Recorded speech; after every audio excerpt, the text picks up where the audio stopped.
Hello my dear students, how are you? I am Aqeel sir. हम आज section B में जो क्या कहते हैं कि सेक्शन बी कह सकते हो, जो इस पर का सैम्पल पेपर है, सैम्पल पेपर ऑफ CBSE 26 बहुत इम्पोर्टेंट टॉपिक है हमारा। ये ज़रा अच्छी तरह से देखो, कितना आसानी से कर सकते हो ये सब। और इसमें जितने भी मार्क्स हैं, देखो 5 क्वेश्चन हैं इसमें। 5 क्वेश्चन में हर एक क्वेश्चन में 2-2 मार्क्स हैं, और आपको चॉइस भी बीच में इंटरनल चॉइस भी दे रखा है, इसीलिए परेशान होने की ज़रूरत नहीं। बहुत आसान क्वेश्चन होते हैं इसमें और बड़ी आसानी से तुम कर सकते हो। देखो 24th क्वेश्चन में इसका ये है पहला वाला पोर्शन, जो कि एक AP है। AP गिवन है तुम्हारे पास, ये AP है।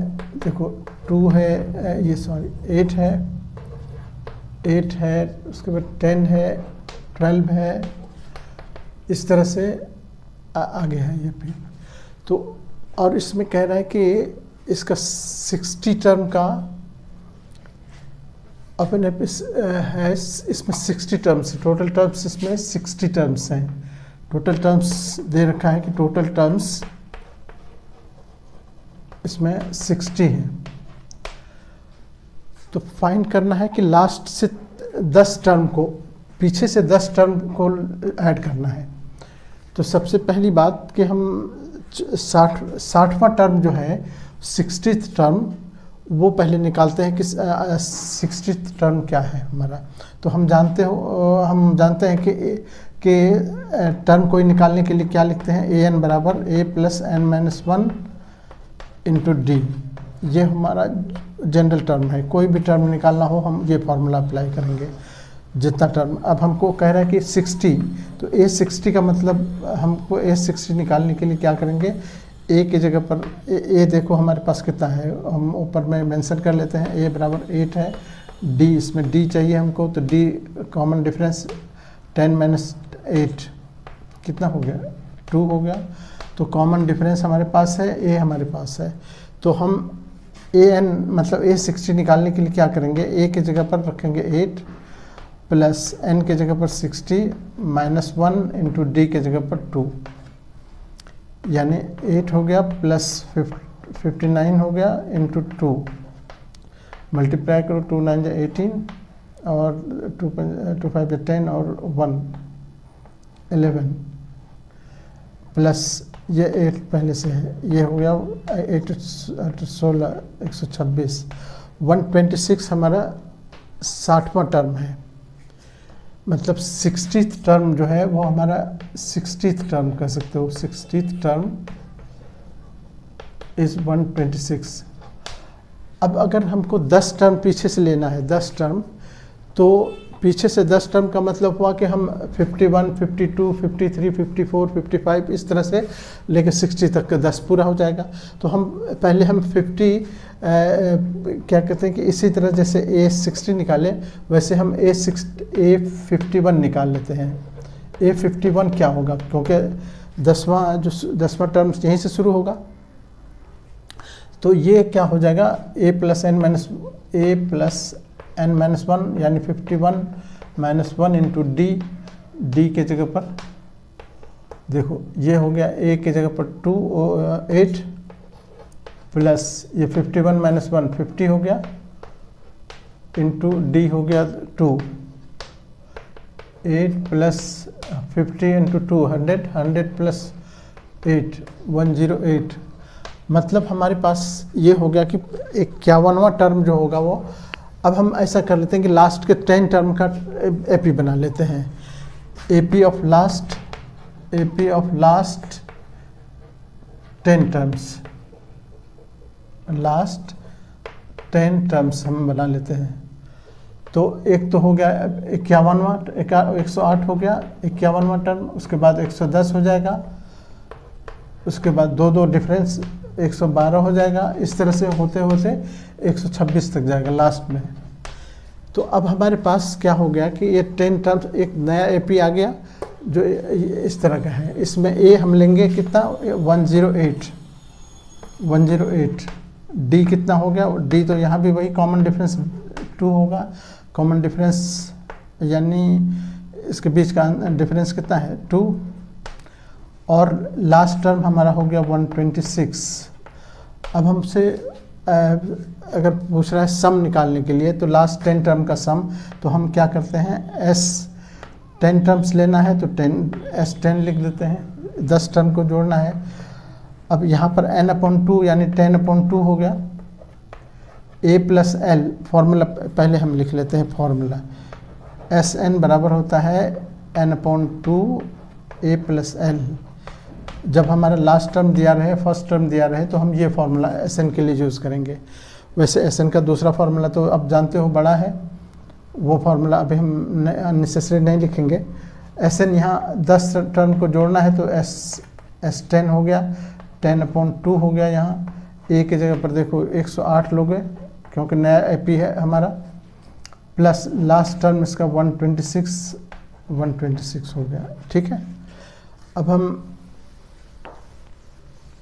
ये 10/2 रहने दो, और इधर देखो इसको दोनों को ऐड करोगे 8 से 14 हो गया, और 2 1 3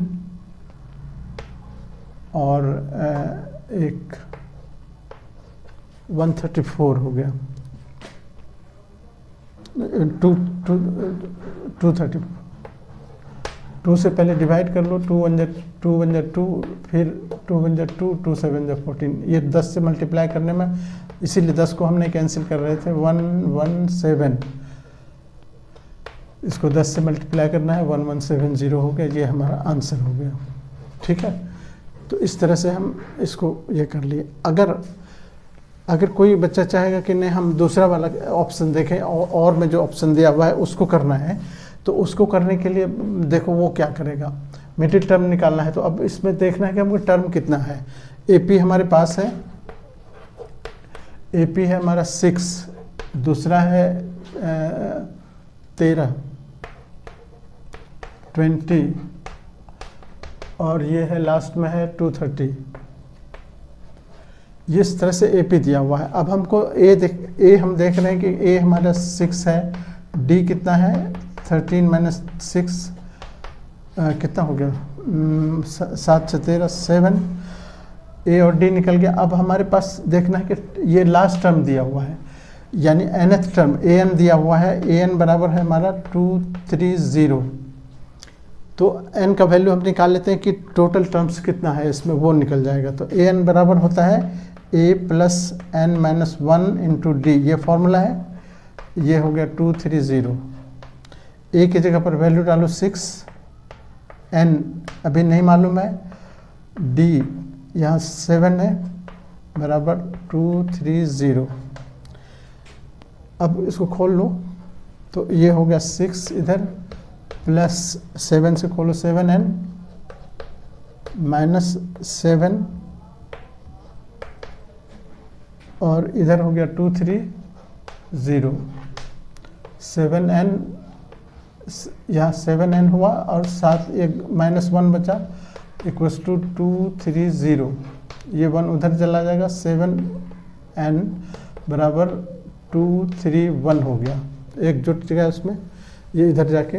अब 7 से डिवाइड कर लो इसको, 7 चौक 28, 7 21, 21 2 7 21 30, n का वैल्यू 30, यानी इसमें कितने टर्म्स हैं, 33 टर्म्स हैं। अब सब समझो कि 33 आइटम्स इस तरह से हैं, तो इसका मतलब ये हुआ कि इसका बीच वाला टर्म निकालना है। बीच वाला टर्म का मतलब क्या, 16 उधर छोड़ दो, 16 इधर छोड़ दो, 16 16 32 बीच वाला टर्म हो गया ना। तो ये मिडिल टर्म इसका निकालने के लिए क्या करेंगे, जब इस देयरफॉर टोटल टर्म्स हो गए कितने, टोटल टर्म्स हो गए 33, इसलिए मिडिल टर्म हो गया कौन, मिडिल टर्म्स हो गया इसका 17th टर्म। अब 17th टर्म निकालने के लिए हम क्या करेंगे, T17 निकाल लेंगे, यानी A17 कहो या T17 कहो, A plus n-1 into D.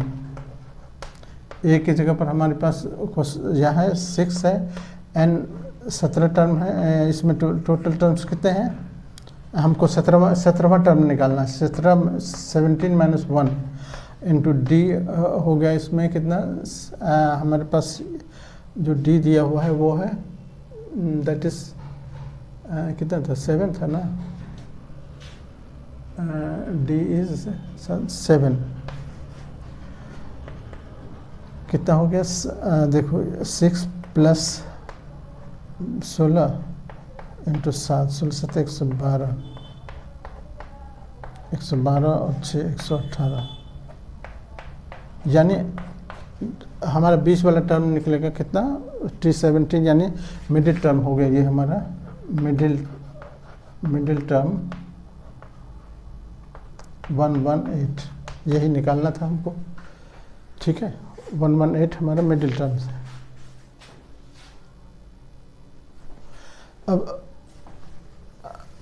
अब आते हैं नेक्स्ट क्वेश्चन में।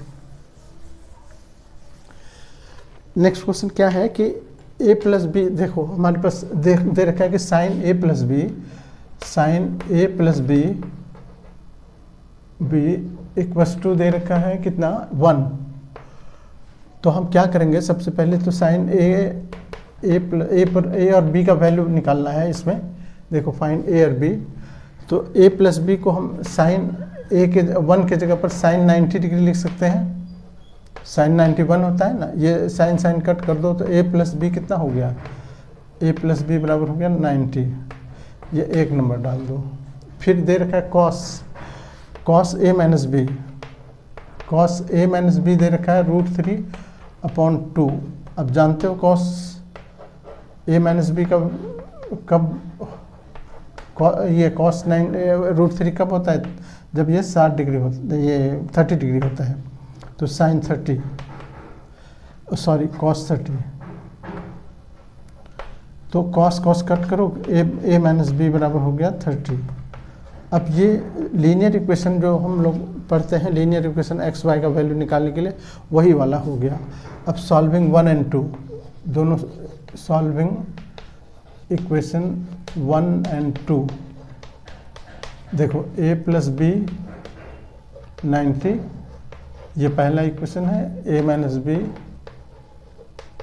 30, ये दूसरा इक्वेशन है। अब इसको सॉल्व करने के लिए क्या करते हैं, देखो सीधे और एडिशन ऐड करोगे तो ये कट जाएगा, इधर 2a हो गया, 2a इधर 9 और ये ऐड होगा तो 120 हो गया, 120। अब 2 से डिवाइड करो इसको, 2 से डिवाइड करो, a से 2a बराबर इतना है तो a बराबर हो जाएगा, इसको डिवाइड करोगे तो ये 60 हो गया, a का वैल्यू 60 हो गया। अब b का वैल्यू निकालना है, तो सिंस a प्लस बी हमारे पास 90 है, इक्वेशन 1 फ्रॉम इक्वेशन 1, इसीलिए a की जगह पर 90 रखो, प्लस b इक्वल्स टू 60, कितना था, a 60 निकला ना, a 60 ये 90, तो b बराबर हो गया, ये इधर आके घट जाएगा 30। तो इस तरह से a और b दोनों का वैल्यू हमारे पास आ गया, ठीक है। तो इस तरह से आप फटाफट इसको कर लोगे। नेक्स्ट एक क्वेश्चन है, ये ज्योमेट्री से है। ज्योमेट्री में ये है कि ये क्या कहते हैं कि 2 ट्रायंगल है, ABC 2 ट्रायंगल है, सिमिलर ट्रायंगल है, दे रखा है सिमिलर है, ये है, एक दूसरा ये है, ABC DEF, यहाँ से AP इस पर मीडियन है, और यहाँ से DQ इस पर मीडियन है। मीडियन का मतलब होता है कि इसको 2 इक्वल पार्ट में डिवाइड करना, मध्यिका हिंदी में कहते हैं मध्यिका, तो माध्यिका। तो ये मीडियन है इन ट्रायंगल गिवन में, देखो इन ट्रायंगल ABC, ये भी गिवन है कि दोनों सिमिलर है, triangle ABC similar to triangle DEF, ये गिवन है। DEF, and AP is median मध्य का, and DQ is median, ये है on BC on DEF। ठीक है, अब हमको प्रूव करना है, प्रूव करना है कि AB अपॉन DE ये बराबर होगा AP अपॉन DQ के, ये प्रूव करना है। क्वेश्चन देखो, यही प्रूव करो कि प्रूव करना है कि AB अपॉन DE बराबर AP अपॉन DE ये है। तो अब हम क्या करेंगे, देखो देखो इन अभी जैसे हमने ये बनाया था ना, जब ट्रायंगल सिमिलर हो, दो ट्रायंगल ये दोनों दिया हुआ एक सिमिलर है और ये इस पर मीडियन है, ये इस पर मीडियन है, ये P है, ये Q है। तो प्रूफ में हम लिखेंगे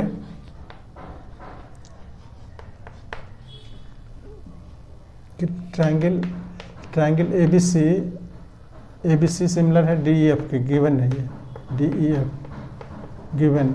जब ट्रायंगल सिमिलर होते हैं तो उसके साइड्स प्रोपोर्शनल होते हैं, ये थ्योरम है। हमको अभी उस थ्योरम पर डिस्कस नहीं करना है, हमको खाली इसका रिजल्ट लिखेंगे सीधे। तो AB अपॉन, इधर से AB लिए तो इधर से DE लेंगे, इधर से BC जब लेंगे, इधर से BC लिए तो इधर से EF लेंगे। ठीक है, ये आपको बताने की जरूरत, बस सीधे साइड्स ऑफ रीजन में देंगे, sides of similar triangle, similar ऐसे सिंबल दे दो, ट्रायंगल्स, सिमिलर ट्रायंगल्स। अब हम AB को AB अपॉन DE रहने देते हैं, इसमें हाफ से ऊपर नीचे मल्टीप्लाई कर देते हैं, हाफ ऊपर हाफ नीचे।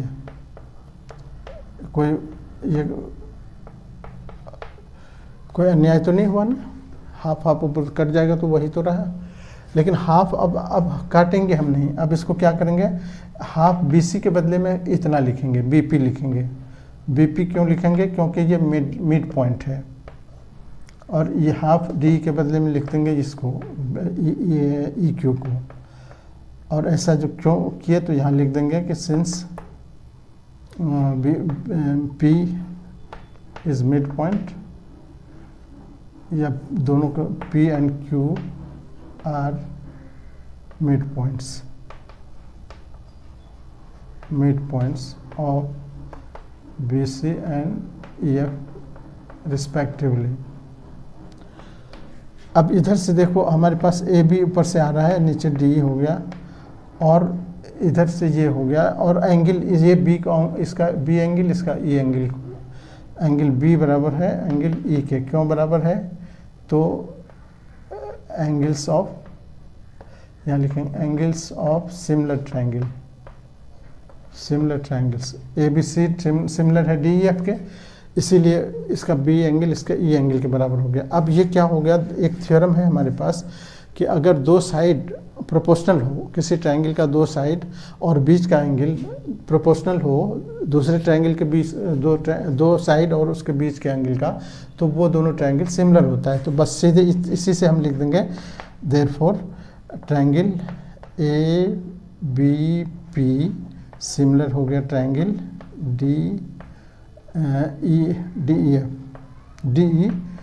DEF नहीं बल्कि DEQ।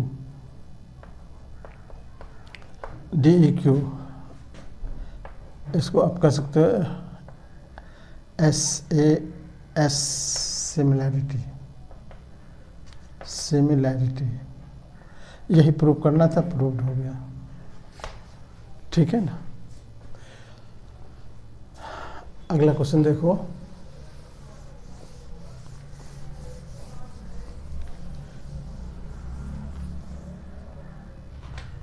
ये क्वेश्चन है, बड़ा इंटरेस्टिंग क्वेश्चन है कि एक ट्रायंगल है, ये ट्रायंगल इसका साइड देखो, बच्चों को कंफ्यूज करने के लिए दे दिया है। एक साइड 35 है, एक 40 है, एक 45, ये 50 है।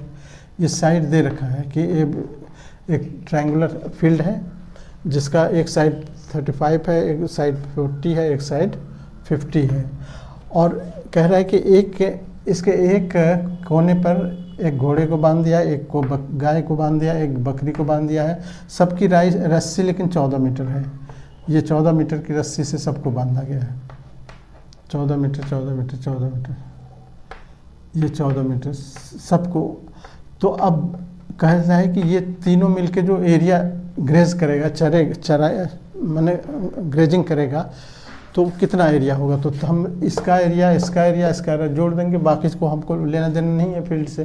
फील्ड में कितना एरिया बचा नहीं बचा हमको कोई लेना देना नहीं है।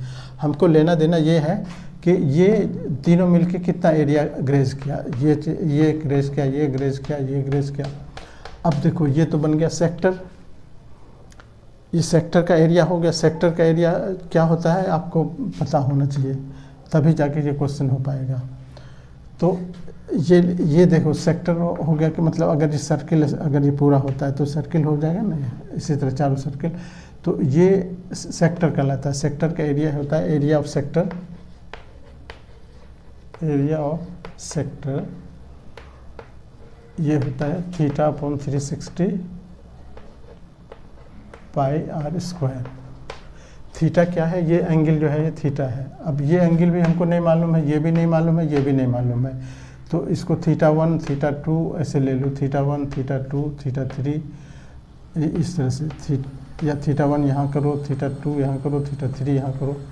तो इस तरह से तीनों का थीटा हमने बना लिया। तो एरिया, टोटल एरिया तीनों से जो देखो आर सब में बराबर है। ये आर हो गया, आर सब में दे रखा है कि ये 14 मीटर की रस्सी से बंधा हुआ है। सारे जानवर, घोड़ा गाय और घोड़ा है, गाय है और बकरी है। तो हम तीनों एरिया को ऐड करेंगे तो कैसे, area of this, area of this, area of this, मतलब कि टोटल एरिया, टोटल, हाँ आर दे रखा है यहाँ पर, आर बराबर दे रखा है 14 मीटर सबके लिए। तो area, total area to be grazed करो, total area to be grazed. यही क्वेश्चन है, कितना एरिया चरेगा, मतलब चरे गए कुल एरिया, कुल क्षेत्र, ये मतलब हुआ हिंदी में। तो देखो हम क्या करेंगे, इसका तीनों का थीटा का मतलब हो गया एंगल 1, θ1/360 पाई आर स्क्वायर, सब में आर बराबर है। फिर θ2/360 पाई आर स्क्वायर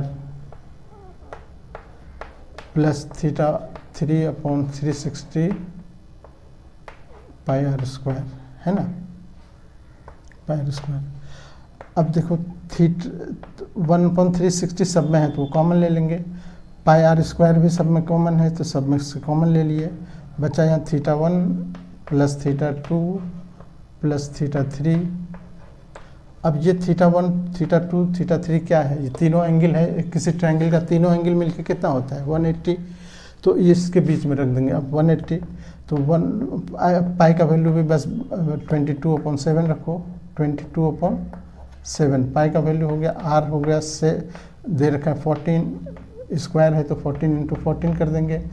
और ये तीनों मिलके 36, ये 180 हो गया, 180 डिग्री अपॉन ये 360 जो है ये यहाँ, ठीक है। ये 7 से इसको एक को कट करो, 7 2 जा, इधर से ये सीधे 2 टाइम्स हो गया ये, ठीक है। 18 दूनी 36, ये 2 से ये भी 2 कट कर दो, बस हो गया 14 दूनी 28, 14 दूनी 28 और 2 30। इतना मीटर स्क्वायर एरिया, ये आंसर हो गया हमारा। इतना एरिया तीनों मिलके चले, तीनों जानवर मिलके इतना एरिया है वो चलेगा। ओके, रब करें।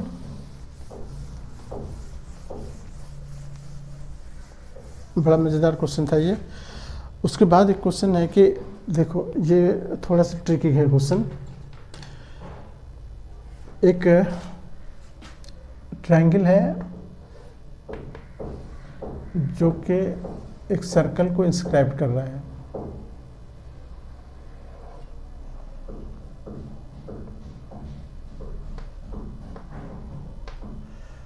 देखो यहाँ पर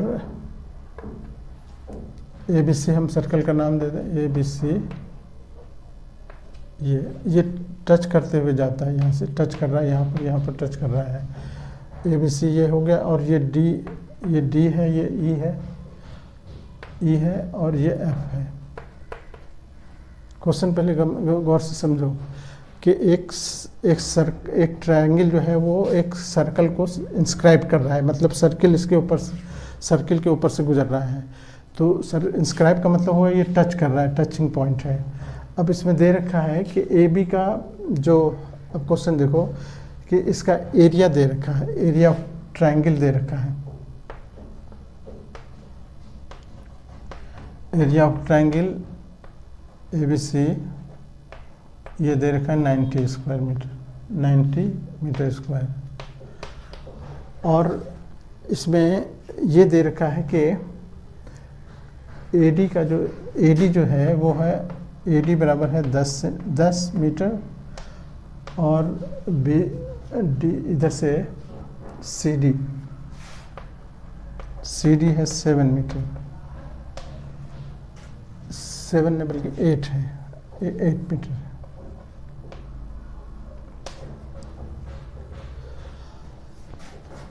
इसका R फाइंड करना है, ये R है यहाँ पर, ये R फाइंड करना है। R बराबर व्हाट? क्वेश्चन देखो, क्वेश्चन समझो। ये टेंजेंट से रिलेटेड है। ये टेंजेंट आप जानते हो कि टेंजेंट दो, ये टेंजेंट हो गया, ये टेंजेंट होगा। एक्सटर्नल पॉइंट से सर्कल पर जब दो टेंजेंट ड्रॉ करते हैं तो वो दोनों बराबर होते हैं। तो ये 10 AD दे रखा है 10, तो ये भी 10 होगा। उसी तरह यहाँ से CD दे रखा है 8, तो ये 8 अगर है तो ये भी 8 होगा। क्योंकि सर्कल के दोनों ये टेंजेंट दोनों बराबर होते हैं।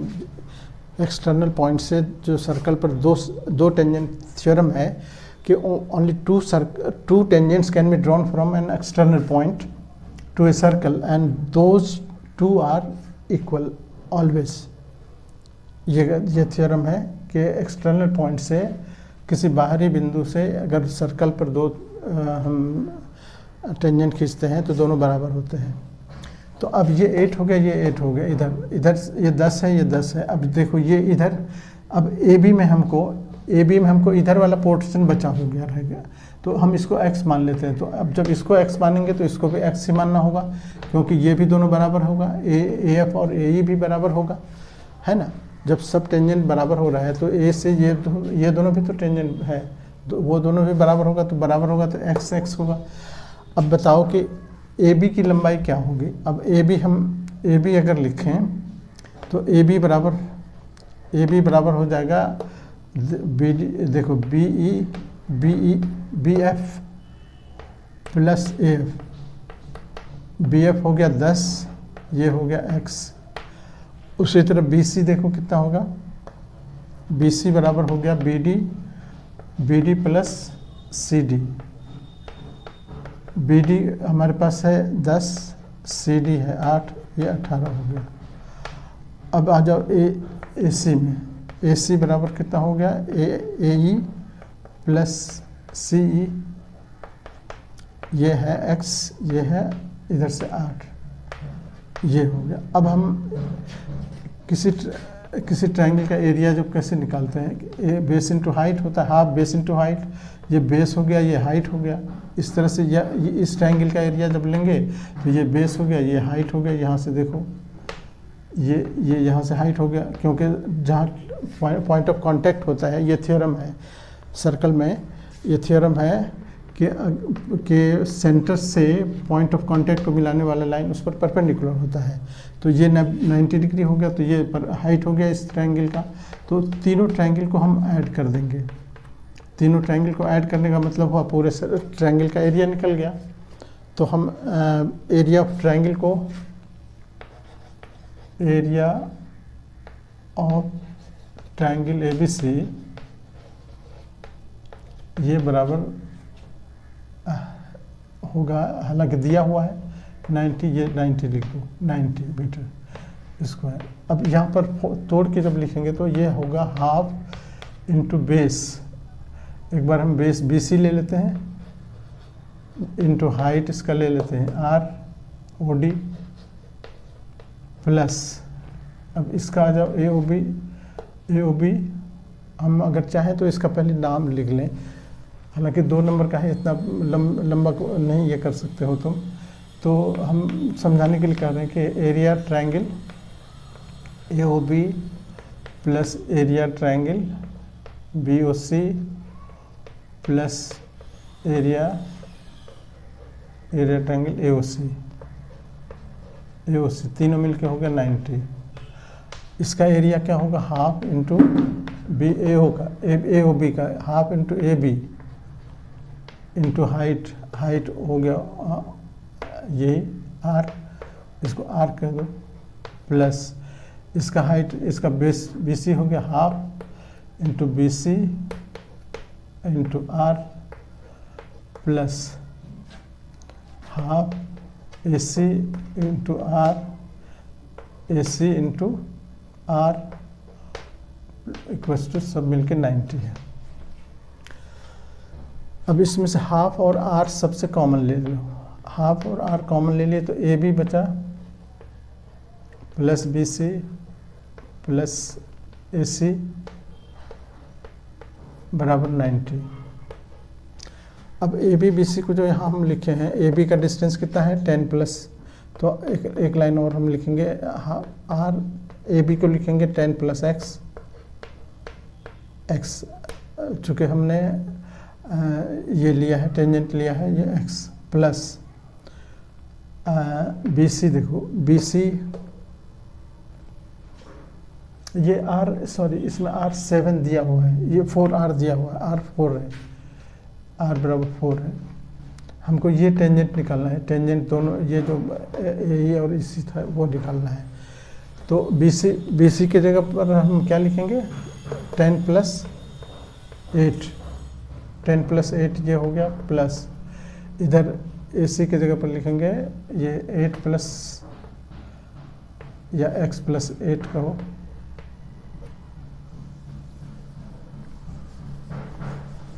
हाफ इधर रहने दो, ये 4 दे रखा है, ये हो गया 10 प्लस 10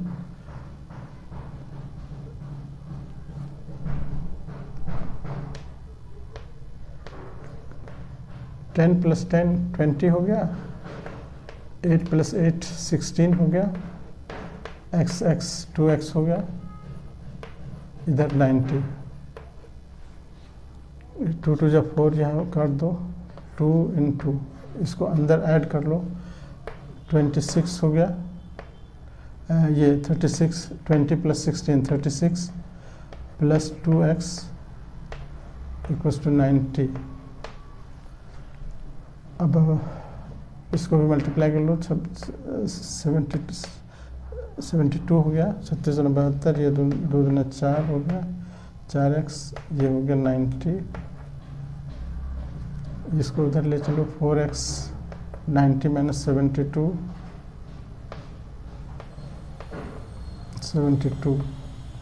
कितना हो गया, 8 यहाँ 8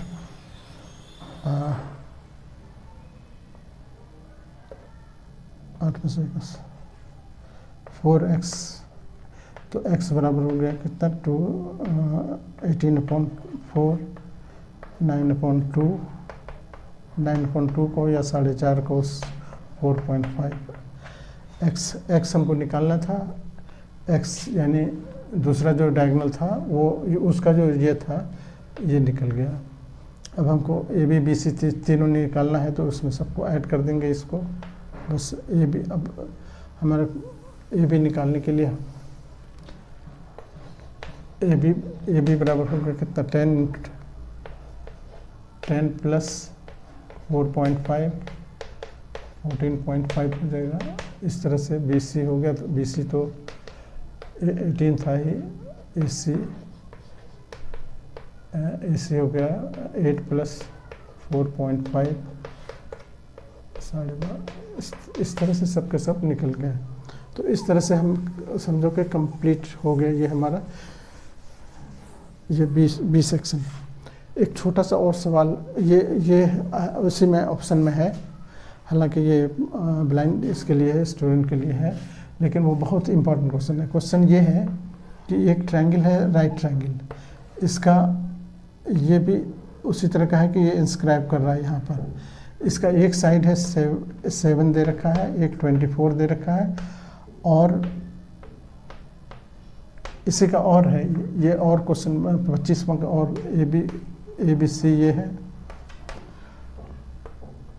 ठीक है, ये इस तरह का। और इसमें आर फाइंड करना है, ये आर है,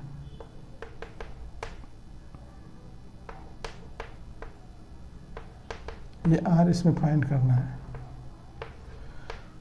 बिल्कुल वही करेंगे। आर फाइंड करने के लिए पहले तो हम इसका तीनों साइड निकाल लेते हैं। तो तीनों साइड निकालने के लिए हम, चूँकि ये राइट ट्रायंगल है, यहाँ 90 डिग्री ये दे रखा है। In triangle A B C is right triangle, angle B बराबर 90 है, इसीलिए ए सी स्क्वायर हो जाएगा। ए सी स्क्वायर बराबर होगा A B square plus B C square.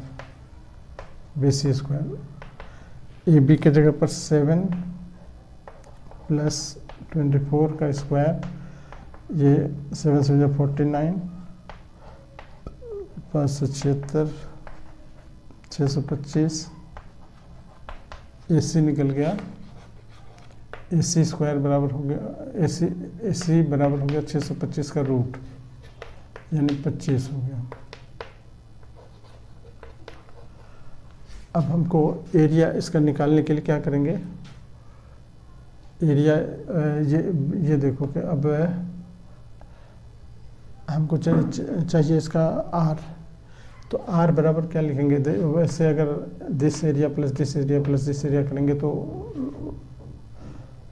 उससे हम निकाल सकते हैं एरिया ट्रायंगल ए बी सी।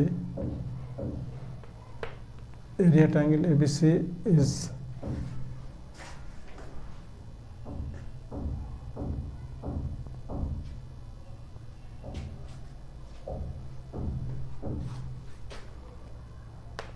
उसी तरह यहाँ पर अगर वो हम ले लें तो ये बराबर हो जाएगा half A B into R base into height plus half B C into R plus half A C into are.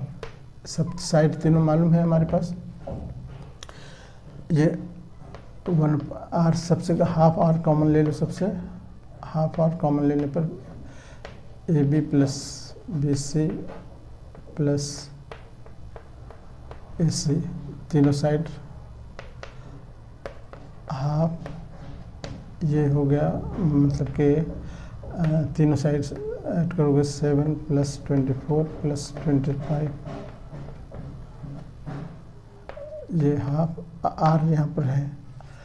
अच्छा, area triangle A B C नहीं दिया हुआ है, तो एरिया तो आप हाफ बेस इंटू हाइट से निकाल सकते हो। इधर हो गया half base into height, half into B C into A B. Half B C दे रखा है 24, ए सी ए पी दे रखा है 7, और इधर हाफ आर हो गया, इधर हो गया, इधर ऐड करो इसको 5 8 9 7 16, 2 2 4 1 5, 5 8 9 9 7 16, 2 4 5, ठीक है।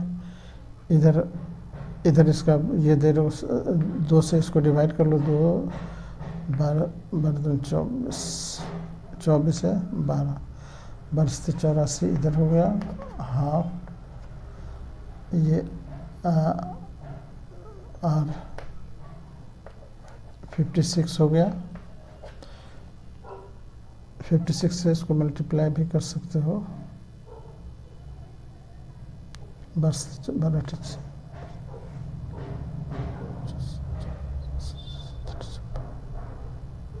7 से कट कर लो, 7 8 56, 7 कम 7, 7 दूनी 14,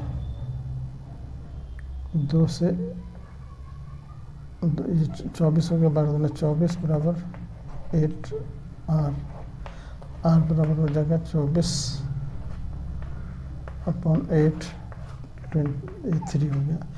आर का वैल्यू 3 हो गया, तो इसमें आर का वैल्यू निकल गया आर बराबर 3। ये हालांकि मैंने हैंडीकैप बच्चों के लिए जो ये है ब्लाइंड बच्चों के लिए था, लेकिन क्वेश्चन बहुत अच्छा है, ठीक है। Okay, thank you. हम अगले क्लास में हम सी सेक्शन डी सेक्शन सबको हम एक एक करके देख रहे हैं। आप लोग ज़रा सब्सक्राइब कर लोगे और प्लेलिस्ट में सब कुछ आता रहेगा। वैसे एक पूरा क्लास हम अगर लेते हैं तो कम से कम 2 ढाई घंटे का क्लास होगा वो। तो वैसे तो एक हम वीडियो डाल देंगे जो कि पूरे इसका हो, सारे क्वेश्चन एक साथ हो, लेकिन हम पार्ट वाइज भी उसको कर रहे हैं। कुछ जो बड़े बड़े क्वेश्चन हैं उसको तो हम एक ही क्लास में ख़त्म करेंगे, एक एक क्लास में एक एक क्वेश्चन, लेकिन जो छोटे क्वेश्चन हैं उसमें हम एक एक सेक्शन को एक एक क्लास में हम ख़त्म कर रहे हैं। इसीलिए ज़रा आप सब्सक्राइब कर लोगे तो सारी चीज़ तुमको क्लियर हो जाएगा, ठीक है। 26 का जो सैम्पल पेपर है वो तो कर ही रहे हैं। 24/5 का एनुअल पेपर जो आया है वो भी हम करेंगे, 24 का करेंगे। इस तरह से आप लोग फॉलो करोगे तो सारा कुछ आपको क्लियर हो जाएगा, ठीक है। Okay, thank you.